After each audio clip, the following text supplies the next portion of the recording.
Now, what's the other one? I said we'd cover two things. The ball and socket. It's for the energy that's on the other side, that's blocking from the inside out of you. So once again, you put your arm up, and instead of blocking this way, it's assuming he's blocking you that way. So you put your arm up, he blocks you that way, you take the energy, and then what you want to do is you want to ball and socket. It's really in here, and you want to wrap around, and re-attack him. When you do that, you pack-sow this hand as it opens up. Pack-sow and hit. Pack-sow and hit. But if you notice, I'm not in distance here. So you have to gain the distance. So as you do the pack-sow, you take a step forward and you hit.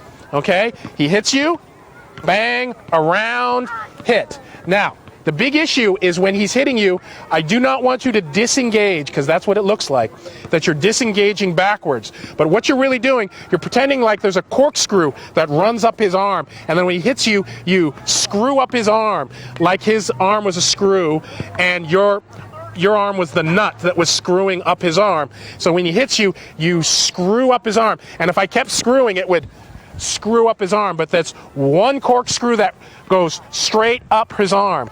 The big issue is you're never going back to go forward. You're never going back to go forward. So when he hits you, bang, you screw up his arm rather than going backwards to go up, right? You never really disengage. The pack-sow goes through his body.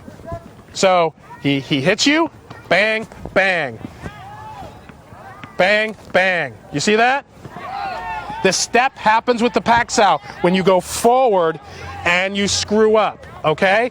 That's the hinge door. From this position, if you look at me straight, the hinge door looks like this, around and up, around and up, and the pack-sow goes straight through, okay? So those are two things. Now, how do you put them together?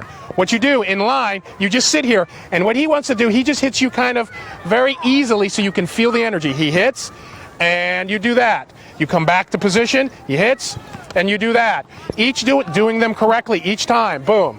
So if you want to do this a little bit more aggressively, you can do that all day long until you really feel the energy. But if you really want to do it and really start feeling the sensitivity in the trapping, you want to close your eyes and let him do it. And he does it, right? And you do that. You're closing your eyes as he does it, right? And that's what I want you to do, because I want you to feel his energy and try and figure out where he is, right?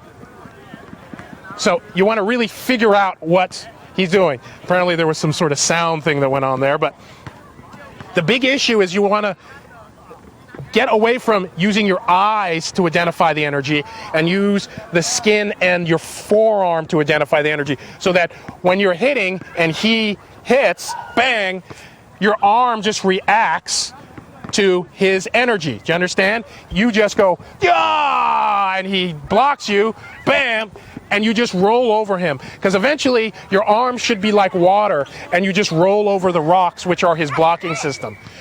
Of course, offensively and defensively this works, because this could work. I'm attacking him and he blocks, or he's attacking me and I block and I move through him. Do you understand? Or I block, I attack him, he attacks me, and I block, right? And then I roll over him. Do you understand? That concept of giving as a read or rolling around as the ball and socket goes through all of your trapping, because there's other things. Let's assume that I'm trapping him and I go bang, right? I blew through him with just an initial pack-sow. He blocks me like there. Once again, what do I can do? The hinge door, boom. And then you get some more intense secondary traps off of this stuff. Or I hit him, bang, right? Bang. You can do that on other hands. It gets much more complicated. But first, just practice your hinge door and your ball and socket. Thank you, Andy.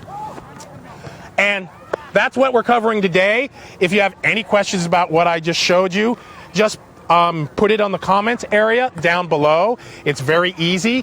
Please feel free to sign up for Transformational Fighting Arts, so every time I update this and I put a new video up, you'll get it emailed straight to you, so you can keep up with what's going on.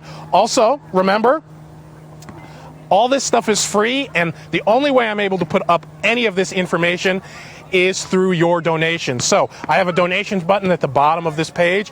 Please donate anything you can. It's very helpful, and all my students appreciate it. So thank you very much. I'm Sifu Marcus Lovemore. This is Transformational Fighting Arts Online.